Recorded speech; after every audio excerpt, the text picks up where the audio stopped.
In April, the UK government announced a new immigration policy. Those who travel to the UK by illegal and dangerous routes, including by small boats across the Channel, may be relocated to Rwanda, where they will have their asylum claims considered.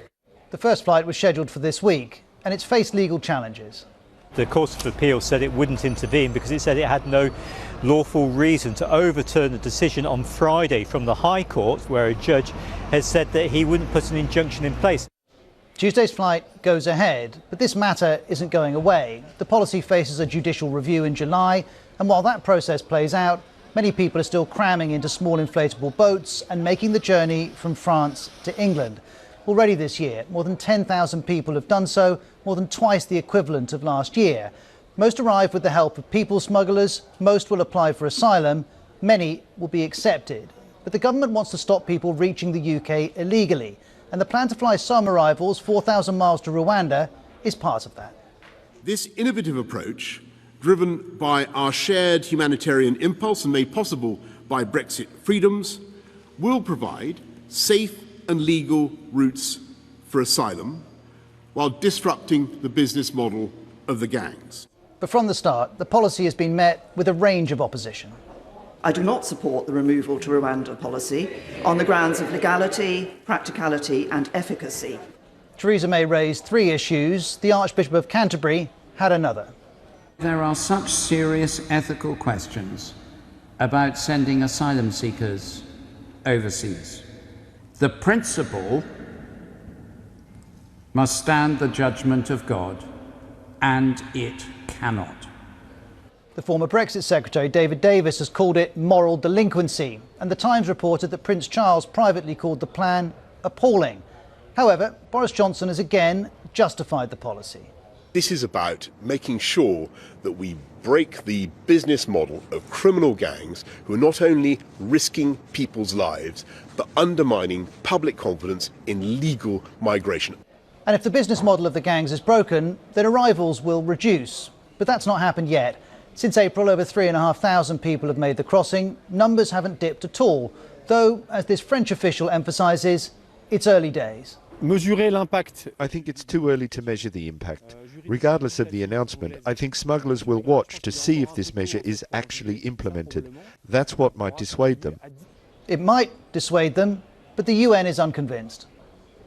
The last time this was tried, it ignominiously failed when the Israelis moved Eritreans and Sudanese to Rwanda. They simply left the country and started the process all over again. In other words, it's not actually a long-term deterrent. In this case, the UK government argues it can be a deterrent. To prove that, the policy needs to remain in place, and for that to happen, it needs to be deemed to be legal. The government says it is. This agreement is comparable with all our domestic and international legal obligations. The UN, though, told the High Court it is unlawful. Now, in the case of the first flight, it goes ahead, but this will continue for several months. The government also accepts that whoever is on the plane isn't coming back, as Mark Easton explains. The Rwandans will do the process.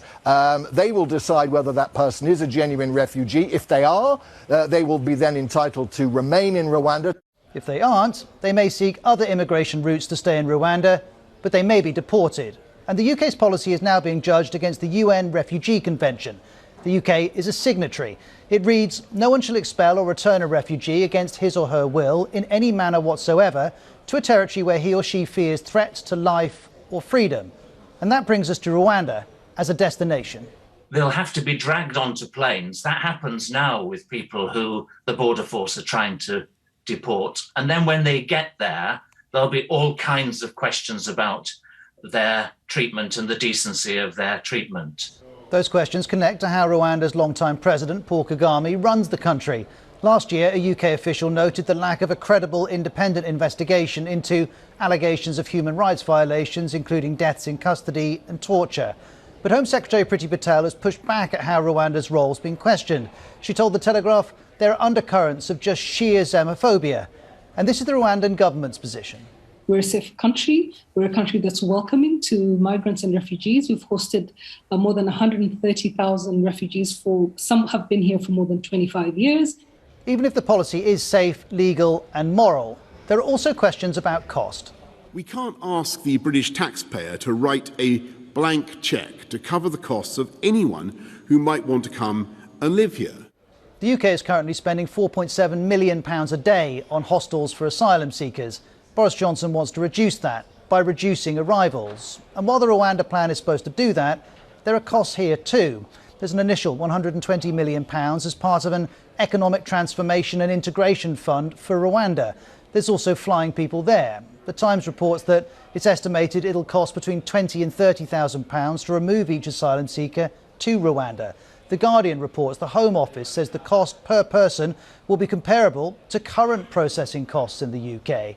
And in April, one senior civil servant wrote to Priti Patel telling her, "I do not believe sufficient evidence can be obtained to demonstrate that the policy will have a deterrent effect significant enough to make the policy value for money."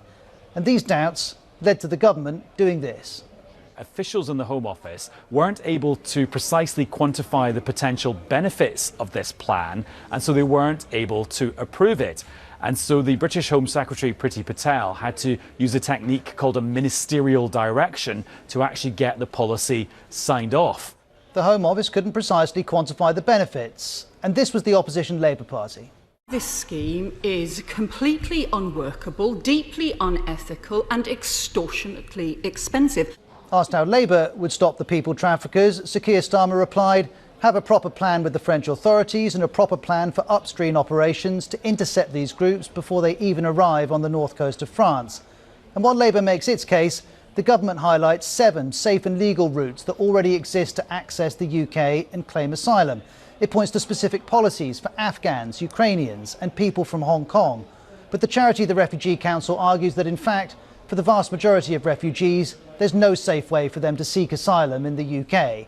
And as we see the government's asylum policy being fought over, some believe perhaps this was the goal. Tory MP Jessie Norman says the Rwanda policy is ugly and accuses Boris Johnson of seeking to create political and cultural dividing lines. Mr Johnson denies this, but whether by design or not, this policy is causing division, with critics alleging a lack of compassion and the Prime Minister responding like this. There is no humanity or compassion in allowing desperate and innocent people to have their dreams of a better life exploited by ruthless gangs as they're taken to their deaths in unseaworthy boats. The question, though, is not whether gangs should be allowed to exploit people, it's whether this policy will actually stop that from happening and if it's legal. In the long term, both have yet to be settled.